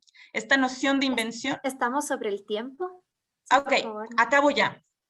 Digamos que esta noción de invención lo que va a hacer es desplazar el tema de la innovación en los discursos sobre la tecnología y va a ser reconfigurada en términos de la individuación colectiva, ¿no? Que es, digamos, algo que me interesa en sentido político problematizar, de lo que podemos hablar más adelante. Pero justo lo que quería, digamos, como enfatizar es que se trata de una actitud tecnológica centrada en la actividad inventiva que justo reconfigura la misma noción de ontología que ya no es ni centrada en los entes ni centrada en el ser, sino que se trata de una ontología del devenir que aporta, digamos, como procesos operatorios como teóricamente, y que en ese sentido, digamos, como revitaliza el ejercicio filosófico cuando se piensa las potencialidades de una tecnología al incorporar en nuestra práctica política. En ese sentido, me enfoco en la cuestión de la producción de sentido. Y ya, para acabar acá. Muchísimas gracias. Dar paso. Gracias. Gracias, Emma. Muy interesante su presentación. Damos paso ahora si Fabiana Cristina Zacarías se encuentra con nosotros. Si me confirma, por favor. Fabiana Cristina, ¿está acá? Sí, pero está, perdón, está sin permiso, ya le doy. Muchas gracias. Ya puede hablar. Listo. Fabiana nos presentará, también la presentación será en portugués y el título de la ponencia se los dará ella de mejor manera. Yo le he traducido acá a español por facilidad personal, digamos, la utilización de recursos cinematográficos como metodología de estudio, el protagonismo de la mujer en la película Bacurau. Fabiana, bienvenida. Lula, perdona, pero estoy guardado, tengo toda mi familia con COVID. Boa tarde, estou abrindo. ¿Estão me ouvindo? Sí. Para que mande la moto, no hay ningún problema. Les pido por favor que silencien los micrófonos a los participantes que los... Gracias. Fabiana, estamos viendo. Perfecto. Estão vendo? Sí, adelante, gracias. Boa tarde, o meu nome é Fabiana Gomes, eu sou aluna do curso de Serviço Social da Pontífica Universidade Católica de Campinas. Primeiramente, eu quero agradecer a oportunidade de participar desse congresso e também agradecer às autoras que fez comigo esse artigo. Eu vou apresentar o trabalho, o uso de recursos cinematográficos com metodologia de estudo e o protagonismo das mulheres no filme Bacurau. Eu também sou uma das participantes do grupo de estudo em violências, que é coordenado pela Faculdade de Serviço Social da PUC Campinas, e foi através desse grupo de estudo que surgiu a ideia de fazer esse artigo para o Congresso.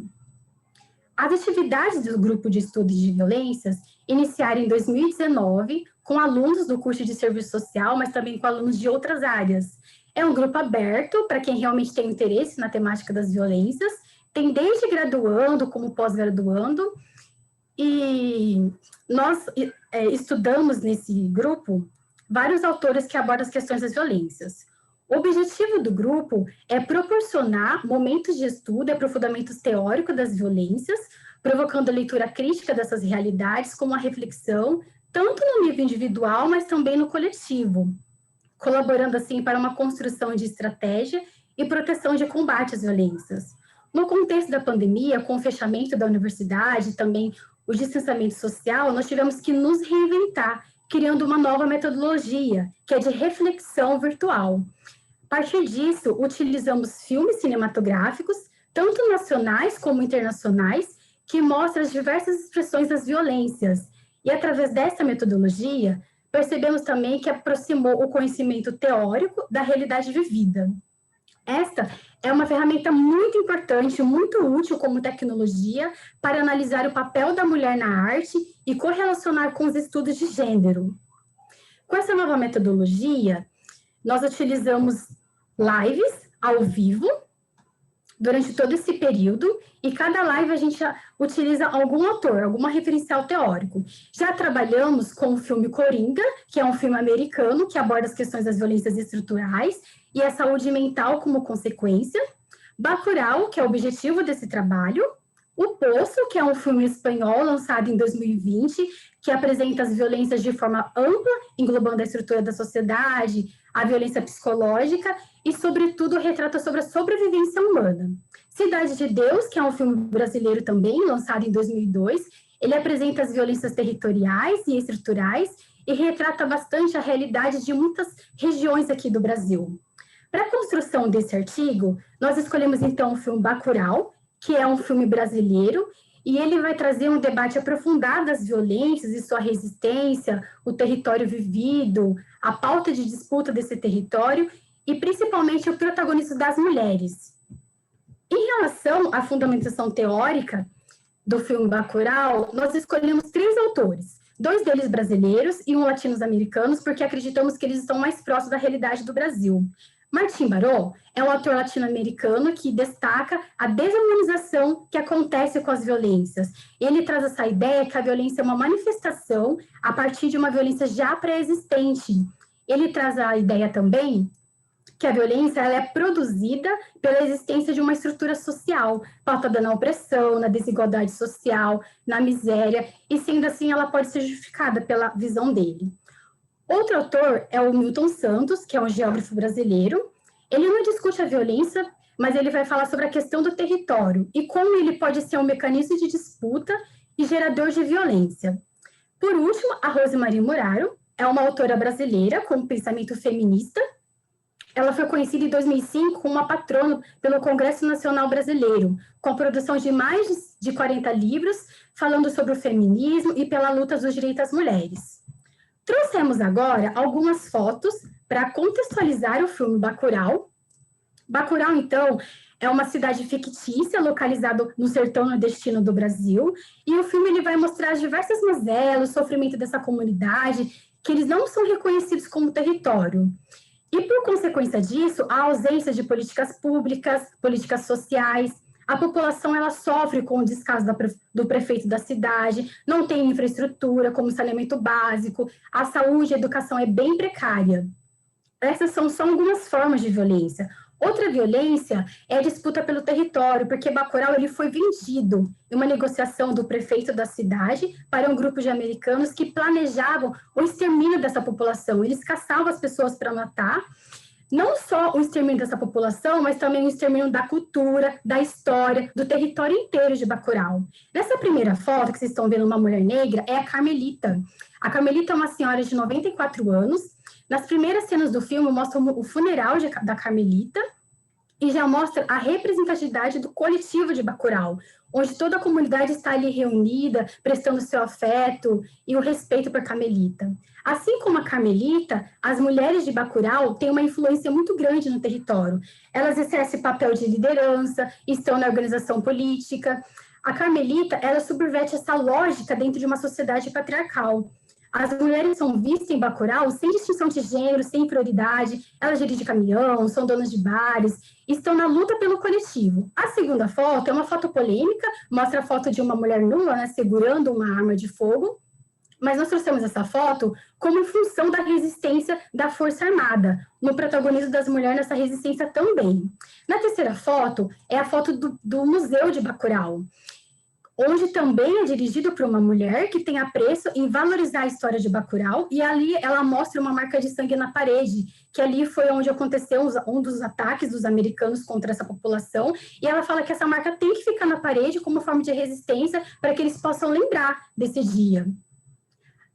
A foto abaixo mostra a população de Bacurau reunida, e uma moça com avental, é a personagem Domingas, também está na frente dessa disputa pelo território, não só de forma individual, mas de forma coletiva, pensando em todas as pessoas do Bacurau. E na última foto é a foto do varal, que é essas roupas que estão manchadas de sangue. Essas roupas são dos habitantes de Bacurau, que foram assassinados, e eles penduraram essas roupas como uma simbologia de resistência, para mostrar que eles estavam resistindo não só em questão de território, mas também pela história, pela cultura, por cada cidadão que mora em Bacurau. E assim, eles vencem essa disputa pelo território. E aqui segue o nosso contato, o nosso e-mail, o telefone. Nós temos uma página no Instagram, onde colocamos as informações do grupo de estudos em violências, e as lives estão disponíveis no canal do YouTube, onde vocês também podem acessar e participar do nosso grupo, caso tenham interesse.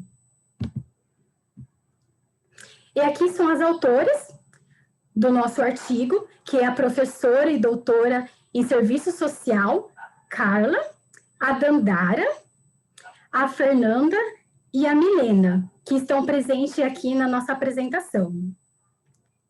E assim eu agradeço mais uma vez elas por confiar em mim e apresentar esse trabalho e ao Congresso. Muito obrigada.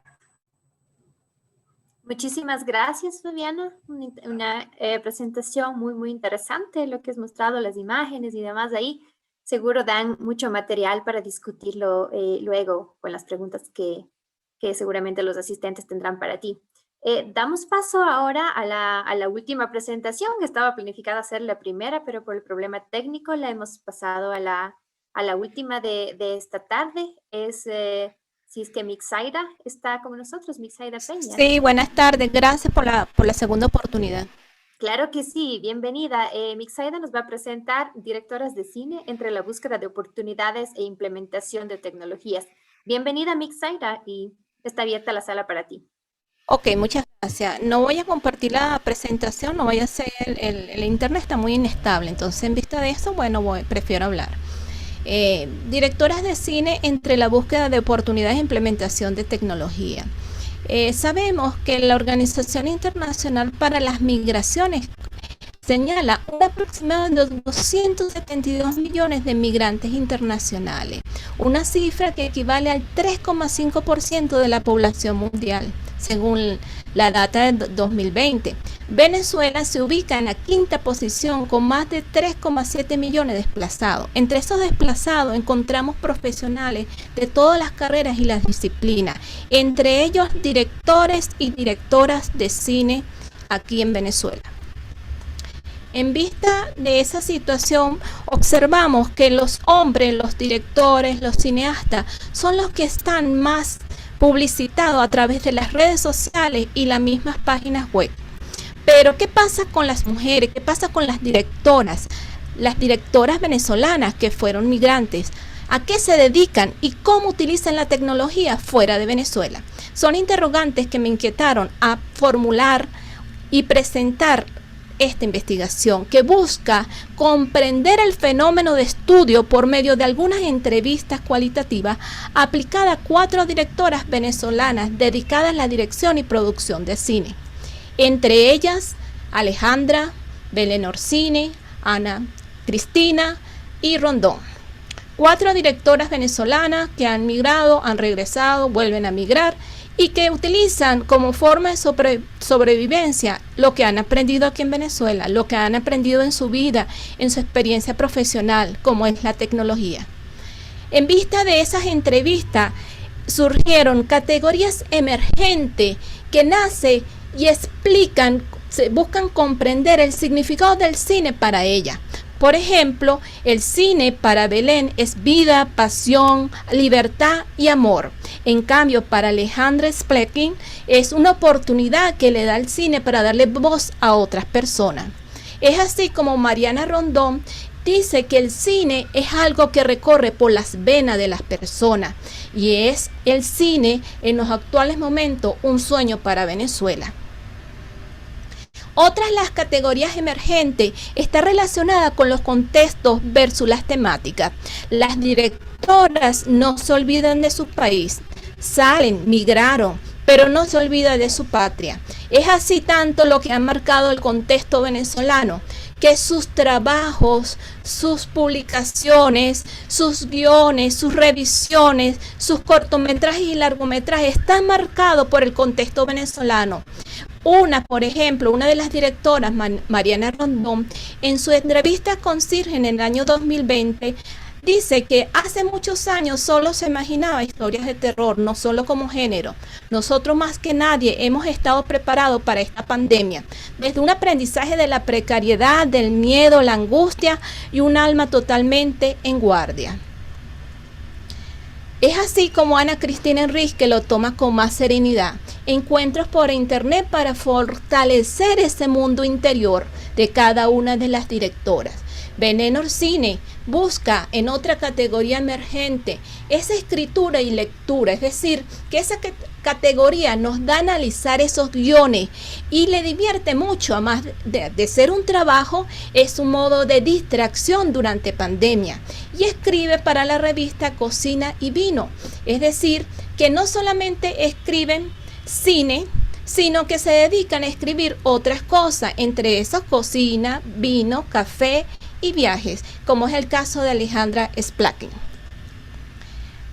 En esta misma categoría vemos cómo Ana Cristina se ha dedicado a la asesoría de guiones y libretos para cine y televisión en 2 idiomas, inglés y español, además de escribir guiones y poesía.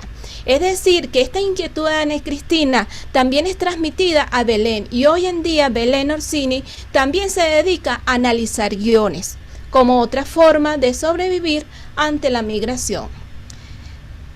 Tercera categoría, cine y generaciones futuras.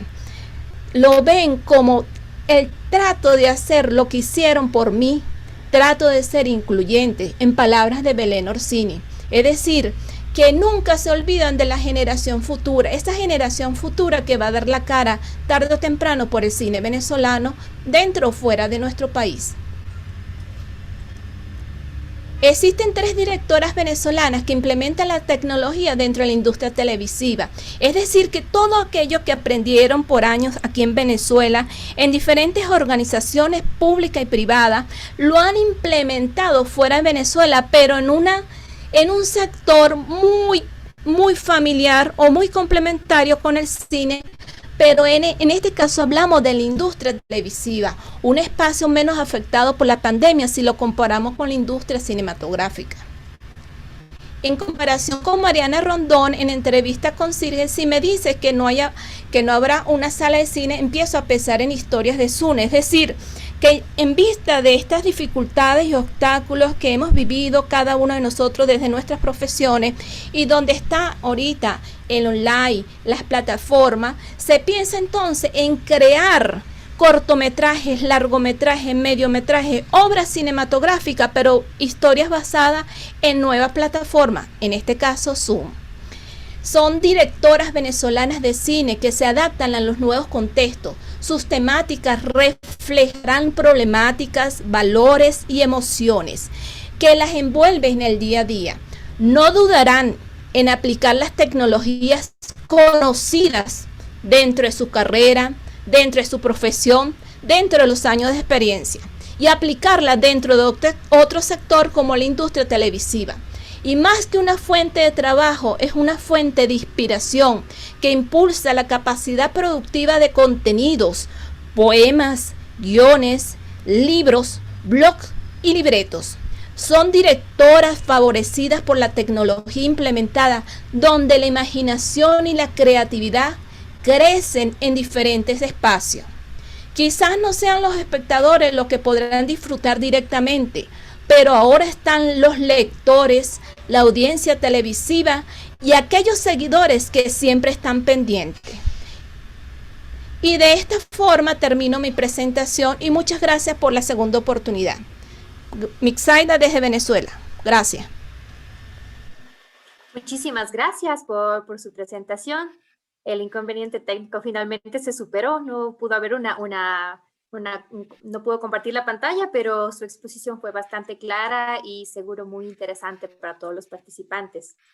Con esto hemos cerrado todas las ponentes. Les agradezco muchísimo por el gran esfuerzo que han puesto en sus investigaciones, por compartir, por abrir este debate, este espacio de discusión sobre las nuevas tecnologías. Damos paso en este momento a algunas preguntas que se han dado vía chat. Iván los ha colectado acá en un documento. La primera es de Lorena Arcentales, en este caso dirigida para Carla Barrio Romera. Dice Carla, tal vez la misma feminidad desea ser observada por las redes sociales. La estética es muy importante sobre este tema. ¿Qué nos puedes comentar al respecto, Carla? Vale, perdonad que nos ponga la cámara, es que tengo muy mal internet ahora mismo. Claro, por supuesto, o sea, lo que sí que hemos visto es cómo se modifica, sobre todo dentro de las plataformas de la atención, cómo es necesario además ya generar una feminidad constantemente pensada para ser mostrada, no como veíamos antes solamente en las calles por los otros, ¿no? Por las otras personas que están en esa vía pública, sino también dentro de estas plataformas, ¿no? Y sobre todo cómo esa feminidad hoy en día se construye muy alrededor de la estética, porque lo que hemos podido ver con este análisis ha sido cómo en épocas anteriores, por ejemplo, el trabajo, la familia y otros tipos de referentes, ¿no? Podían permitir definir quiénes somos, pero que hoy en día esas posibilidades de definición y de éxito están muy centradas dentro de las plataformas. Por eso nos interesaba sobre todo ver cómo transforma y cómo afecta a estos modelos de feminidad. Muchísimas gracias. En el chat también piden que por favor si Mixaira nos puede compartir algún link sobre lo explicado y muchas gracias. La siguiente, compartir. Sí, por favor podrías compartir en el chat un link en donde puedan encontrar más sobre el tema que tú has expuesto ahora, por favor. Ok, yo las voy a compartir en mi blog. En el chat está muy bien. Ok. Continuando con las preguntas, tenemos una de Ana Julia para Renan y Carla da Silva. Su trabajo es muy interesante. Me gustaría saber si se sigue trabajando en el proyecto y cómo han funcionado en este contexto de la pandemia. Combinado con el desastroso contexto político que vivimos en Brasil. Eu vou responder porque o Renan precisou dar uma saidinha. Bom, hoje sim, nós continuamos atendendo, não sei se vocês estão acompanhando, mas o índice de violência contra a mulher no Brasil triplicou, então nós temos um índice muito alto nesse contexto pandêmico.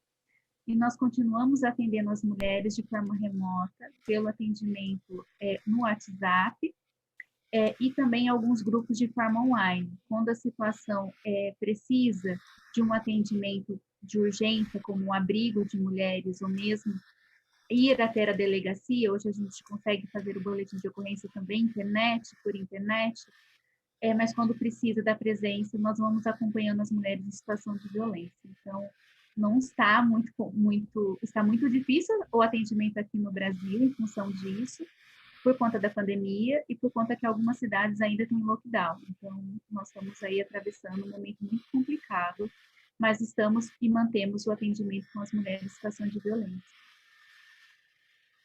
Muchísimas gracias, Carla.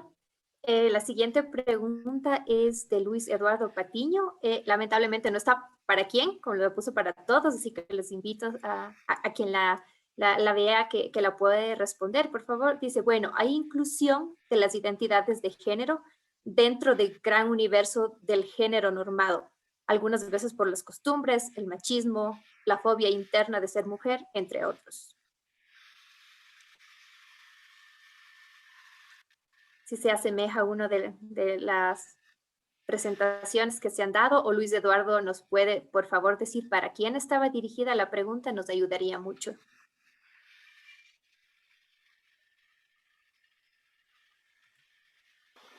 Mientras damos un momento a Luis Eduardo para decirnos de quién, bueno, tomo la libertad de yo hacer una pregunta, por favor, para Elizabeth, si aún se encuentra con nosotros.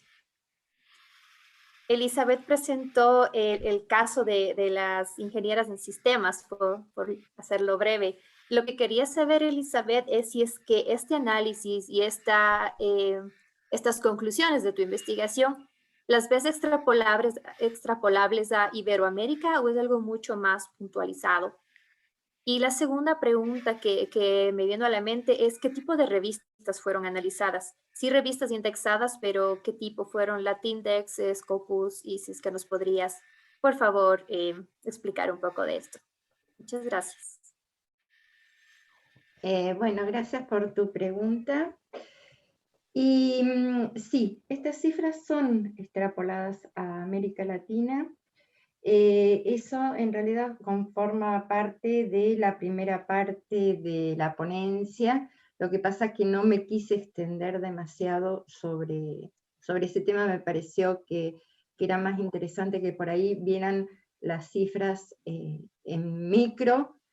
Pero sí, en realidad varía, hay una heterogeneidad de inclusión de mujeres en el ámbito científico, tecnológico y sobre todo en tecnologías de la información y de la comunicación.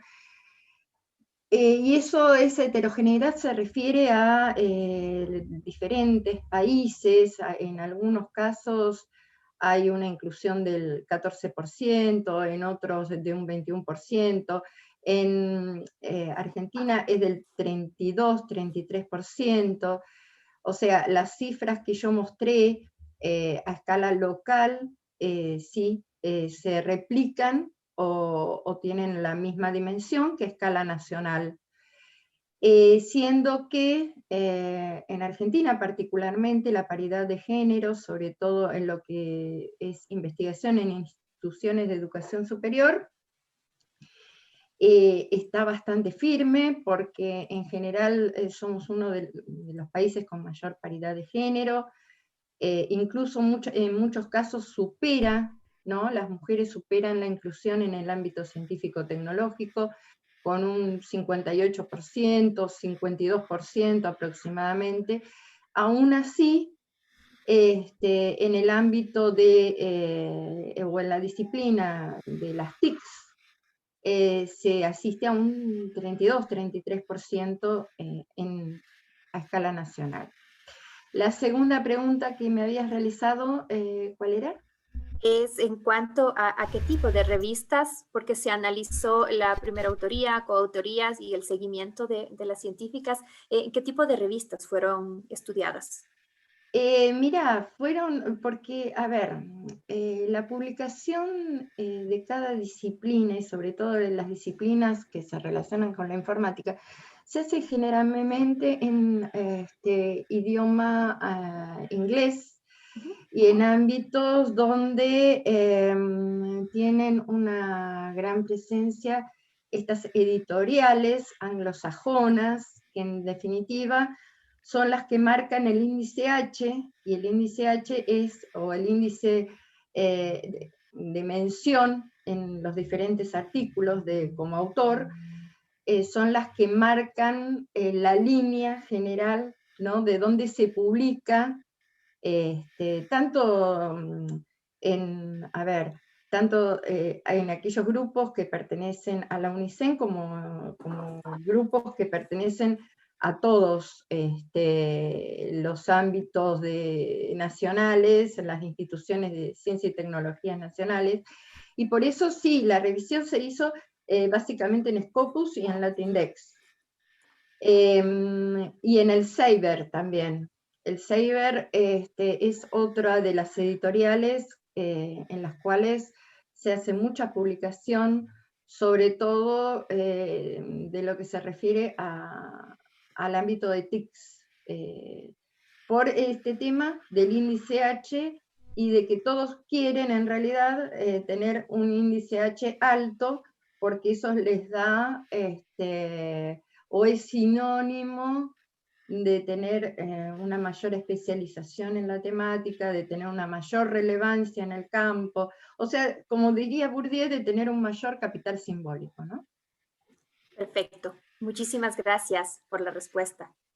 Creo que no tenemos más preguntas. Les quería anunciar que el link para el registro se encuentra ya en el chat para las personas que necesitan registrar su asistencia. Estamos ya casi por cerrar la sesión, nada más compartirles, ahí está un gráfico con las palabras que se han utilizado más en esta sesión, como vemos, violencia, género, las tecnologías, ¿no? Lo digital, inserción, representando en este gráfico lo que se ha tratado y los temas tan interesantes en este mundo actual, en este mundo de nuevas tecnologías. Hemos estado alrededor de, en promedio, 75 participantes acá, llegando a un pico de 92 en algún momento, así que es una sesión bastante grande, una sesión muy exitosa, en la que agradezco mucho a cada una de las ponentes nuevamente por presentarnos, por compartirnos su conocimiento, su experiencia, sus temas muy interesantes e innovadores, y agradecer también a todos los asistentes que han estado aquí participando con nosotros. Quiero también invitarles a la charla magistral, que será en una hora y cuarto tendremos la charla magistral. Y nuevamente agradecerles, si es que hay alguna pregunta más, algo que nos quede aún pendiente, por favor, la sala está abierta para todas. Creo que en el chat tenemos, un montón de muchas gracias también desde los participantes. Ha sido un honor para mí moderar esta sesión y les agradezco nuevamente.